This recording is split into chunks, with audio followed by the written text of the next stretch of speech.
മൂന്നാമത്തെ കേസുമായി ബന്ധപ്പെട്ടിട്ട് നിങ്ങൾ മാധ്യമങ്ങൾ കൊടുത്തൊരു പ്രധാനപ്പെട്ട പരാതി, അത് പരാതിയിൽ വന്നിട്ടില്ല, വാർത്തയായിരുന്നു. എനിക്ക് ഫ്ലാറ്റ് വാങ്ങിത്തരണമെന്ന് ആവശ്യപ്പെട്ടു. ഞാൻ അവരോട് അഭ്യർത്ഥിക്കുന്നത്, നിങ്ങൾ ആ കൺവെർസേഷൻ്റെ നിങ്ങൾ പുറത്തുവിട്ട സ്ക്രീൻഷോട്ടിൻ്റെ 5 മെസ്സേജുകൾ മുകളിലോട്ടും 5 മെസ്സേജുകൾ താഴോട്ടും പുറത്തുവിടാൻ തയ്യാറുണ്ടോ? എന്താണത്? ഞാൻ പുറത്തുവിടാൻ തയ്യാറാണ്. ആ പുറത്തുവിട്ട് കഴിയുമ്പോൾ മനസ്സിലാകുന്ന 2 കാര്യമുണ്ട്. ഒന്ന്, അവരുടെ പരാതിയിൽ തന്നെ പറയുന്ന വിവാഹ വാഗ്ദാനം എന്ന് പറയുന്ന അവരുടെ തന്നെ അലിഗേഷൻ ഇല്ലാതെയായി പോകും ആ താഴോട്ടുള്ള കൺവെർസേഷൻ വിട്ടാൽ. അപ്പോൾ എനിക്ക് പാലക്കാട്ടൊരു പ്രധാനപ്പെട്ട ബിൽഡർ ഡിസ്കൗണ്ട് റേറ്റിൽ ഇതാണ് ഡിസ്കൗണ്ട് എന്ന് പറഞ്ഞിട്ട് ഫ്ലാറ്റിൻ്റെ ഡീറ്റെയിൽസ് വന്നു. ഞാൻ ഇവർക്ക് ഇതിൻ്റെ ഡീറ്റെയിൽസ് അയച്ചു കൊടുത്തിട്ട് പറഞ്ഞു, ഇതെനിക്ക് തന്ന പ്രൈസാണ്, നിങ്ങൾ എന്നെ അറിയാമല്ലോ, നിങ്ങളൊന്ന് അവരോട് അന്വേഷിക്കൂ, ഇതിൻ്റെ പ്രൈസ് ഒന്ന് അന്വേഷിക്കുമെന്ന് ചോദിച്ചു. അന്നേരം അവരെന്നോട് ഫ്ലാറ്റിനെ പറ്റിയുള്ള ഡിസ്കഷനാണ്. അപ്പോൾ അവരെന്നോട് ചോദിച്ചു 2 BHK മതിയോ? ഞാൻ പറഞ്ഞു പോരാ, 3 BHK വേണം. കാരണം എന്താ, ഞാൻ ലോൺ എടുത്ത് ഞാൻ എൻ്റെ പണം മുടക്കിയിട്ട് വാങ്ങാൻ പോകുന്ന ഫ്ലാറ്റാണ്, അവർ വാങ്ങി തരുന്ന ഫ്ലാറ്റല്ല. ഇനിയും അടുത്ത മെസ്സേജ്, താഴോട്ടുള്ള മെസ്സേജ് എന്ന് പറഞ്ഞാൽ പിന്നീട് പോകുമ്പോൾ പറയുന്നത്, ശരിയാ, നീ കല്യാണം കഴിച്ച് ഭാര്യയും കുട്ടികളൊക്കെ ആയി ജീവിക്കുമ്പോൾ 3 BHK വേണമല്ലോ എന്നുള്ളതാണ് അടുത്തത്. ആ മെസ്സേജും കൂടെ പുറത്തുവിട്ട് കഴിഞ്ഞുള്ള കുഴപ്പം, പിന്നെ ഈ വിവാഹ വാഗ്ദാനം എന്ന് പറയുന്ന ആരോപണം നിലനിൽക്കില്ല, ഫ്ലാറ്റ് വാങ്ങണം എന്നുള്ള ആരോപണം നിലനിൽക്കില്ല. ഇനി മൂന്നാമത്തെ പരാതിക്കാരി, എനിക്ക് പണം ഞാൻ ആവശ്യപ്പെട്ടു, ഞാൻ ഓരോ കാര്യങ്ങൾ ആവശ്യപ്പെട്ടു. ഷൂ വാങ്ങാൻ പറഞ്ഞു, സൺസ്ക്രീൻ, ലോഷൻ, അത് പരാതിക്കാരി ആയതുകൊണ്ട് ഞാൻ അങ്ങേ കാണിക്കുന്നത് പോലും നിയമപരമായി ശരിയാണോ എന്ന് എനിക്ക് അറിയാൻ പാടില്ലാത്തതുകൊണ്ട് അത് കാണിക്കാത്ത, ആ ചാറ്റ് മാത്രം കാണിക്കാത്ത. സാമ്പത്തിക ദോഷം നടത്തി പറയട്ടെ, ഞാൻ പറഞ്ഞത്. അപ്പോൾ ആ ചെരുപ്പിൻ്റെ കാര്യം പറഞ്ഞു. ചെരുപ്പിൻ്റെ കാര്യം സത്യത്തിൽ അതൊക്കെ എന്ന് പറഞ്ഞാൽ ഏറ്റവും ക്രൂരമായ ആരോപണങ്ങളാണ്. അവരെനിക്കൊരു ചെരുപ്പിൻ്റെ ലിങ്ക് അയച്ചു തരുന്നു, ഇത് നിനക്ക് നന്നായി ചേരും എന്ന് പറയും. അപ്പം ഞാൻ ചോദിച്ചു ഏതാണ്? അപ്പോൾ പറഞ്ഞു ബർക്കിൻ സ്റ്റോക്കാണ്. അപ്പോൾ എന്നിട്ട് എന്നോട് അവർ തന്നെ പറയുകയാണ് അത് അവിടെ അവൈലബിൾ അല്ല. ആ സംഭാഷണം അവിടെ സൗഹാർദ്ദപരമായിട്ട് അവസാനിച്ചു. ഞാൻ അവരോട് പിന്നൊരു ദിവസം ഞാൻ അവരോട് ചോദിച്ചു, നീ എന്നാ അയച്ചെന്ന ആ ലിങ്ക് എനിക്കൊന്ന് അയച്ചു തരുമെന്ന് ചോദിച്ചു. അവരാ ലിങ്ക് അയച്ചു തന്നു. ഞാൻ ആ ചെരുപ്പ് വാങ്ങുകയും ചെയ്തു. എന്തൊരാരോപണമാണ് ഉന്നയിച്ചത്, അതും ഈ യാഥാർത്ഥ്യമായിട്ട് എന്താ ബന്ധമുള്ളത്? രാഹുൽ, ഞാൻ പറയട്ടെ, പൂർത്തീകരിക്കട്ടെ. സാമ്പത്തിക ചൂഷണത്തെ പറ്റി അങ്ങ് ചോദിച്ചു. ഞങ്ങൾ തമ്മിലുള്ള കമ്മ്യൂണിക്കേഷൻസ് എല്ലാം ഡിജിറ്റലാണെന്ന് അവർ പറയുന്നുണ്ടല്ലോ. ഞാൻ അവരോട് ഇന്നത്തെ ദിവസം വരെ 1 രൂപ, ഒരുപാട് രൂപ വേണ്ട, 1 രൂപയെങ്കിലും ആവശ്യപ്പെടുത്തിട്ടുള്ള രാഹുൽ മാങ്കൂട്ടത്തിന് ഭാര്യയും മക്കളും കുട്ടികളും ഫാമിലിയും ഒക്കെ ആയി ജീവിക്കാൻ, കല്യാണം കഴിച്ച് ആ ഭാര്യയിൽ നിന്ന് മക്കള്, അങ്ങനെ ഒരു കുടുംബം, ആ കുടുംബവുമായിട്ട് രാഹുൽ മാങ്കൂട്ടത്തിന് വേണ്ടി ജീവിക്കാൻ, രാഹുൽ മാങ്കൂട്ടത്തിനും രാഹുൽ മാങ്കൂട്ടത്തിലെ കുടുംബത്തിനും ജീവിക്കാൻ രാഹുൽ മാങ്കൂട്ടത്തിലെ കാമുകിയുടെ വക ഫ്ലാറ്റ്, അത് 2 BHK വേണോ 3 BHK വേണോ എന്നുള്ള ചർച്ച. എങ്ങനെയുണ്ട്? എന്തൊരു ഭാഗ്യവാനാണോ രാഹുൽ നീയൊക്കെ. ഈ അരിയും മൂഞ്ചി മണ്ണെണ്ണയും മൂഞ്ചി എന്ന് കേട്ടിട്ടില്ലേ നിങ്ങള്? ഇവിടെ ഷഡ്ഡിയും മൂഞ്ചി, ചെരുപ്പും മൂഞ്ചി, ഫ്ലാറ്റും മൂഞ്ചി, 2 BHK മൂഞ്ചി, 3 BHK മൂഞ്ചി എന്നുള്ളതാണ് ഇവിടുത്തെ അവസ്ഥ. കാമുകി പറയുന്നു, എന്താ പറയുന്നത്, നിനക്ക് ഭാര്യയും മക്കളുമായി ജീവിക്കാൻ 3 BHK വേണം, അത് നിർബന്ധമാണ്, അതാണ് അതിൻ്റെ ശരി, അപ്പോഴാണ് സൗകര്യം ഉണ്ടാവുള്ളൂ എന്നാണ് പറയുന്നത്. ആ കാമുകി രാഹുൽ മാങ്കൂട്ടത്തിൽ പീഡിപ്പിച്ചു എന്ന് പറഞ്ഞ് പരാതി കൊടുക്കുന്നു. നിങ്ങളൊന്ന് ആലോചിച്ച് നോക്കിയേ. ഇതാണ് നമ്മുടെ കേരളത്തിലെ മാധ്യമങ്ങൾ പുറത്തേക്ക് വിട്ട വലിയ ചർച്ച ചെയ്ത വലിയ മലമറിക്കുന്ന കാര്യം. എന്താണ് കാര്യം? ഇതാണ് കാര്യം. രാഹുൽ മാങ്കൂട്ടത്തിന് സാമ്പത്തിക ചൂഷണം നടത്തി. എടോ, നമ്മളൊക്കെ നമ്മുടെ സുഹൃത്തുക്കളോ നമ്മൾ ആരെങ്കിലും ബന്ധപ്പെട്ട നമ്മളെ റിലേറ്റീവ്സ്, സുഹൃത്തുക്കൾ, കാമുകിമാർ, കാമുകന്മാർ, ഗേൾ ഫ്രണ്ട്സ്, ബോയ് ഫ്രണ്ട്സ്, ഇവരോടൊക്കെ നമ്മൾ പല കാര്യങ്ങളിൽ ഒപ്പീനിയൻ ചോദിക്കൂലേ? ഇതിപ്പോൾ അത്രയല്ലേ ഉള്ളൂ. ഈ സ്ക്രീൻഷോട്ടും ഇതൊക്കെ കണ്ടു കഴിഞ്ഞാൽ അങ്ങനെയല്ല നമുക്ക് കാണാൻ കഴിയുന്നുള്ളൂ. ഇവിടെ കാമുകി രാഹുൽ മാങ്കൂട്ടത്തിന് ഫ്ലാറ്റ് വാങ്ങിക്കൊടുക്കുന്നതാണോ ഇത്? നിങ്ങളൊന്ന് ആലോചിച്ച് നോക്കിയേ. അപ്പോൾ എനിക്ക് വിവാഹ വാഗ്ദാനം നൽകി പീഡിപ്പിച്ചു, അതും ആര്? കല്യാണം കഴിക്കാൻ പോകുന്ന ആള്.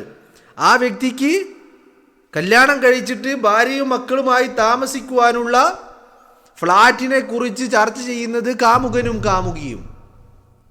ആ കാമുകൻ വിവാഹ വാഗ്ദാനം നൽകി പീഡിപ്പിച്ചു. എവിടെയും അങ്ങ് ഒക്കുന്നില്ല, ഒന്നൊന്നും ഒക്കുന്നില്ല. ഷഹനാസിൻ്റെ കാര്യത്തിൽ മറ്റവളാണെങ്കിൽ പിന്നെ ഒരു പടി കൂടി കിടന്ന്, മറ്റവള് അറ്റ കയ്യേ ഇരുന്നിട്ടാ മറ്റവളുടേത്. ആരത്? റിനി ആൻഡ് ജോർജിൻ്റേത്. റിനി ആൻഡ് ജോർജ്, ഞാൻ പറയുന്നില്ലേ, റിനി ആൻഡ് ജോർജിന് വ്യക്തമായ താല്പര്യങ്ങൾ ഉണ്ടായിരുന്നു. റിനി ആൻഡ് ജോർജ് അച്ഛനെയും അമ്മയെയും അടക്കം രാഹുലിന് ഇൻട്രൊഡ്യൂസ് ചെയ്തിട്ടുണ്ടെങ്കിൽ അതിന് പിന്നിൽ റിനി ആഗ്രഹിച്ചത് രാഹുൽ തൻ്റേതാവണം എന്നുള്ളതാണ്. മീൻസ് റിനി രാഹുലിനെ വിവാഹം ചെയ്ത് ഒരു ആജീവനന്തായ ഭർത്താവായി രാഹുലിനെ ലഭിക്കണം എന്നുള്ളതാ. പക്ഷേ രാഹുലൊന്നും അമ്മാതിരി പൊട്ടത്തരം ചെയ്യാതിരുന്നത് എൻ്റെ പൊന്നു രാഹുലെ നിൻ്റെ ഭാഗ്യമാണ്. എൻ്റെ മോനെ, നീ എങ്ങാനും തലയിലാക്കിയിട്ടുണ്ടായിരുന്നെങ്കിൽ കുടുങ്ങിയേനെ, എല്ലാ അർത്ഥത്തിലും കുടുങ്ങിയേനെ. മനസ്സിലായില്ലേ? ഇങ്ങനെയൊന്നല്ല, പിന്നെ വേറെ രീതിയിലുള്ള ചീഞ്ഞ് നാറലുകളായിരിക്കും രാഹുൽ മാങ്കൂട്ടം സഹിക്കേണ്ടി വരിക. അപ്പോൾ നമ്മൾ മൂന്നാമത്തെ പരാതിക്കാരിയുടെ കാര്യങ്ങളെക്കുറിച്ചാണ് ഈ പറയുന്ന ഫ്ലാറ്റ്, 2 BHK 3 BHK ഫ്ലാറ്റ്. നിങ്ങളൊന്ന് ആലോചിച്ച് നോക്ക്.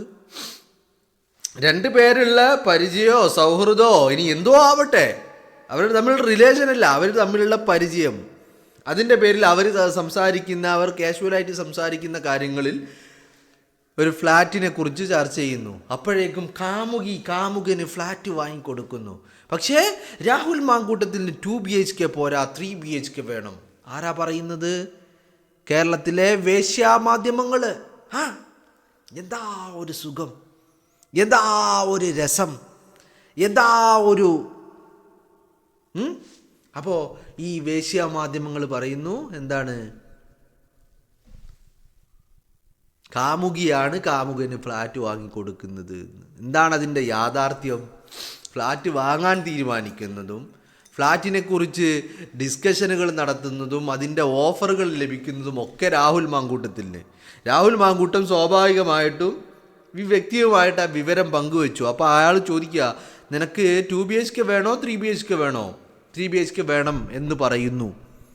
നിനക്ക് ഭാര്യയും കുട്ടികളുമൊക്കെ ആയി താമസിക്കാൻ 3 BHK വേണമെന്ന് കാമുകി പറയുന്നു. എന്നിട്ട് ആ കാമുകി പോയിട്ട് പരാതി കൊടുക്കുന്നു പോലീസിൽ. സാമ്പത്തിക ചൂഷണം നടത്തി, ഷഡ്ഡി വാങ്ങിക്കൊടുത്തു, ചെരുപ്പ് വാങ്ങിക്കൊടുത്തു. ഇതിൻ്റെയൊക്കെ ഗതികേട് നിങ്ങളൊന്ന് ആലോചിച്ച് നോക്ക്. ഇതാണ് രാഹുൽ ഇപ്പോൾ ചോദിക്കുന്നത്. 1 രൂപ ആവശ്യപ്പെട്ടുകൊണ്ട് താൻ ആവശ്യപ്പെട്ടതിൻ്റെ എന്തെങ്കിലും ഒരു തെളിവ്, 1 രൂപ, കുറേ രൂപ വേണ്ട, ഒരൊറ്റ രൂപ ആവശ്യപ്പെട്ടതിൻ്റെ തെളിവ്. ഇവിടെ 2 കാര്യങ്ങളുണ്ട് ആ ചോദ്യത്തിൽ, രാഹുലിൻ്റെ ആ ചോദ്യത്തിൽ. എന്താണ്? രാഹുലിന് പണം കിട്ടിയിട്ടുണ്ടാവാം, അവർ കുറേ സമ്മാനങ്ങൾ കൊടുത്തിട്ടുണ്ട്. ഇപ്പോൾ നമ്മൾ സമ്മാനങ്ങൾ കൊടുക്കുന്നതിനോ അല്ലെങ്കിൽ മറ്റുള്ള രീതിയിൽ സഹായിക്കുന്നതിനോ ഒന്നും നമ്മൾ അതിനൊന്നും കുറ്റം പറയുന്നില്ല. അതിവിടെ രാഹുൽ ചോദിച്ചു വാങ്ങിയതാണോ അല്ലയോ എന്നുള്ളതാണ് ചോദ്യം. അത് അവരവരുടെ സ്വന്തം ഇഷ്ടപ്രകാരം ചെയ്തതാണെങ്കിൽ ഇറ്റ്സ് ഓക്കെ. അതല്ല, ചോദിച്ചു വാങ്ങിയതാണെങ്കിൽ അവിടെയാണ് ഈ സാമ്പത്തിക ചൂഷണം ഉണ്ടാകുന്നത്. അപ്പോൾ ചോദിച്ചു വാങ്ങിയതാണ് എന്ന് പറയുകയാണെങ്കിൽ അവിടെ രാഹുൽ ചോദിച്ചതിനുള്ള തെളിവുകൾ വേണമല്ലോ, അല്ലേ? ഇപ്പം ഞാൻ മാത്രം കണ്ടു എന്ന് പറയുന്ന ആളുകളൊക്കെ ഈ പറയുന്ന രാഹുൽ മാങ്കൂട്ടത്തിൻ്റെ ഈ ഇൻ്റർവ്യൂ പുറത്തു വന്നതിൽ പിന്നെ വലിയ കുരുപൊട്ടലാണുള്ളത്. മനസ്സിലായില്ലേ? എല്ലാ അർത്ഥത്തിലും കുരുപൊട്ടുകയാണ്. കാരണം അത്രമാത്രം പണി കൊടുത്തിട്ടാണ് രാഹുൽ മാങ്കൂട്ടം ഈ പറയുന്ന ഇൻ്റർവ്യൂ അവസാനിപ്പിച്ചിട്ടുള്ളത് എന്നുള്ളതാണ്. മനസ്സിലായില്ലേ? അപ്പോൾ അതുകൊണ്ട് തന്നെ എത്രയൊക്കെ കുരു പൊട്ടിയിട്ട് കാര്യമില്ല, സത്യം ഒരു ദിവസം പുറത്തേക്ക് വരും. ഇവിടെ സാമ്പത്തിക ചൂഷണമാണോ, ലൈംഗിക പീഡനമാണോ, അതോ കാമമാണോ, വ്യഭിചാരമാണോ, അവിഹിതങ്ങളാണോ എന്നുള്ളതൊക്കെ നമുക്ക് വഴിയെ മനസ്സിലാക്കാൻ കഴിയും. ഓരോ പരാതികളും ഇപ്പം ഇതിൽ ഈ എല്ലാ പരാതികളിലും നിങ്ങളൊന്ന് ആലോചിച്ച് നോക്കൂ. ഈ പറഞ്ഞ എല്ലാ പരാതികളും കോടതിയിൽ പരാതികളുടെയൊക്കെ അവസ്ഥകൾ എന്താണ്? ജസ്റ്റ് അത് മാത്രം ആലോചിച്ചാൽ മതി. ഇപ്പോൾ രാഹുൽ മാങ്കൂട്ടത്തിൻ്റെ ഇതുവാ അങ്ങനെ ഇങ്ങനെ എന്നൊക്കെ പറയുന്ന ആളുകൾ, ഒറ്റ കാര്യം, പരാതികൾ ഇപ്പോൾ ഒരുപാട് പരാതികൾ ഉണ്ടായതുകൊണ്ട് ഒരാൾ കുറ്റക്കാരനാവണമെന്നില്ല. പരാതി ഇല്ലാതിരുന്നാൽ ഒരാൾ നിരപരാധി ആവണമെന്നുമില്ല. മനസ്സിലായില്ലേ? നമ്മുടെ നാട്ടിലെ പരാതികൾക്കൊക്കെ ഇപ്പം അങ്ങനത്തെ ഒരു ലെവലാണുള്ളത്. അപ്പോൾ ഈ പരാതികൾ ജുഡീഷ്യറിക്ക് മുന്നിൽ അല്ലെങ്കിൽ കോടതിക്ക് മുന്നിൽ ഈ പരാതികളുടെ അവസ്ഥ എന്താണ്, അത് മാത്രം ജസ്റ്റ് ഒന്ന് നോട്ട് ചെയ്താൽ മതി. കാര്യങ്ങൾ നമുക്ക് വളരെ വ്യക്തമാകും. ഇപ്പം മൂന്നാമത്തെ പരാതി, അതായത് രാഹുൽ മാങ്കൂട്ടത്തിനെ അറസ്റ്റ് ചെയ്ത പരാതി. ഈ പരാതിയിൽ രാഹുൽ മാങ്കൂട്ടത്തിനെ അറസ്റ്റ് ചെയ്ത് ജാമ്യം കോടതി അനുവദിച്ചപ്പോൾ പത്തനംതിട്ട ജില്ലാ കോടതി രാഹുൽ മാങ്കൂട്ടത്തിനോട് അല്ലെങ്കിൽ എന്തെങ്കിലും ചോദിച്ചോ? ഈ ജാമ്യാവസ്ഥയിൽ എന്തെങ്കിലും നിരീക്ഷണങ്ങൾ, പരാമർശങ്ങൾ രാഹുൽ മാങ്കൂട്ടത്തിന് പ്രതികൂലമാകുന്ന അല്ലെങ്കിൽ രാഹുൽ മാങ്കൂട്ടത്തിന് പ്രതിസന്ധി ഉണ്ടാക്കുന്ന രീതിയിൽ എന്തെങ്കിലും ഒന്ന് കോടതിയുടെ ഭാഗത്തു നിന്നുണ്ടായോ? അതുണ്ടായില്ല എന്ന് മാത്രമല്ല, ഈ പരാതിക്കാരിയോട് കോടതി ചോദിച്ചിട്ടുണ്ട്, ഒരുപാടധികം ചോദ്യങ്ങൾ ചോദിച്ചിട്ടുണ്ട്. അതിൽ എവിടെ ബലാത്സംഗം, എവിടെ പീഡനം, എവിടെ സാമ്പത്തിക ചൂഷണം, എല്ലാ കാര്യങ്ങളും കോടതി വ്യക്തമാക്കി ചോദിച്ചിട്ടുണ്ട്. അതിനപ്പുറം ഈ പരാതിയിൽ രാഹുൽ മാങ്കൂട്ടത്തിന് ജാമ്യം അനുവദിക്കും കോടതി എന്ന് കണ്ട പ്രോസിക്യൂഷൻ പറഞ്ഞ ചില കാര്യങ്ങളുണ്ട്, ഇല്ലേ? എന്താണ് പ്രോസിക്യൂഷൻ പറഞ്ഞത്? രാഹുൽ പുറത്തിറങ്ങിയാൽ പ്രശ്നമാണ്, രാഹുൽ പുറത്തിറങ്ങിയാൽ പരാതിക്കാരിയെ ആക്രമിക്കും, രാഹുൽ പുറത്തിറങ്ങിയാൽ കേസിനെ നിശ്ചലമാക്കും. കോടതി തിരിച്ചു ചോദിച്ചു, ഈ പറയുന്ന പരാതിക്കാരി എവിടെയുള്ളത്? വിദേശത്ത്. രാഹുൽ വിദേശത്ത് പോയി അവരെ വകവരുത്തുമെന്ന് പറയുന്നത് എന്തിൻ്റെ അടിസ്ഥാനത്തിൽ? രണ്ടാമത്തെ ചോദ്യം, രാഹുലാണോ ആഭ്യന്തരമന്ത്രി ഈ അന്വേഷണത്തെ നിശ്ചലമാക്കാൻ? അപ്പോൾ ഇതിനൊന്നും മറുപടികളില്ല എന്നുള്ളതാണ്. മനസ്സിലായില്ലേ? ഇപ്പം ഏറ്റവും ഒടുവിലായിട്ട് പറഞ്ഞത് എന്താ? രാഹുലിന് ജാമ്യം കൊടുത്താൽ പരാതിക്കാരിയെ ആക്രമിക്കും. ഈ പരാതി നിലനിൽക്കില്ല എന്ന് കാണുമ്പോഴാണ് ഇത്തരം വാദങ്ങളുമായിട്ട് ഇറങ്ങുന്നത്. മനസ്സിലായില്ലേ? അപ്പോൾ ഈ വന്ന പരാതികളൊക്കെ എന്താണ് അവസ്ഥ? ഊമ്പി എന്നുള്ളതാണ് അവസ്ഥ. അതിനപ്പുറത്തേക്കൊന്നുമില്ല. ഊമ്പി എന്ന് പറഞ്ഞാൽ നല്ല ഒന്നാം തരം ഊമ്പൽ പരാതികളൊക്കെ ഊമ്പിയിട്ടുണ്ട് എന്നുള്ളതാണ്. അപ്പോൾ ഈ പറയുന്ന മൂന്നാമത്തെ പരാതിയിലും രാഹുൽ ഇപ്പോൾ ചോദിക്കുന്നതാണ് സാമ്പത്തിക ചൂഷണം, പീഡനം എവിടെ, ബലാത്സംഗം എവിടെ എന്ന് കോടതി ചോദിക്കുന്നു. സാമ്പത്തിക ചൂഷണം, ഞാൻ 1 രൂപ ചോദിച്ചതിന്, കുറേ വേണ്ട, ഒറ്റ 1 രൂപ ചോദിച്ചതിനുള്ള തെളിവുകൾ പുറത്തേക്ക് വിടണമെന്നാണ് രാഹുൽ മാങ്കൂട്ടം പറയുന്നത്. അപ്പോൾ ഇവിടെ എന്താണ് നമുക്ക് മനസ്സിലാവുന്നത്? ഇതിന് പിന്നിൽ വലിയ ഒരു ഗൂഢാലോചന ഉണ്ടായിട്ടുണ്ട്. ഒരു രാഷ്ട്രീയ വെട്ടിവീഴ്ത്തലായിരുന്നു രാഹുൽ മാങ്കൂട്ടം എന്നുള്ള കാര്യത്തിൽ ഒരു സംശയവും വേണ്ട. ഈവൻ കോൺഗ്രസ് പോലും രാഹുൽ മാങ്കൂട്ടത്തിനെതിരെ നടപടിയെടുത്തിരിക്കുന്നത് അയാൾക്ക് എന്താണ് പറയാനുള്ളത് എന്ന് കേൾക്കാതെയാ. അയാൾ എന്ത് പറയും എന്നുള്ളത് കേൾക്കാതെയാണ് രാഹുൽ മാങ്കൂട്ടത്തിനെതിരെ കോൺഗ്രസ് പോലും നടപടിയെടുത്തിരിക്കുന്നത്. അതാണ് വളരെ വിചിത്രമായിട്ട് എനിക്ക് തോന്നുന്നത്.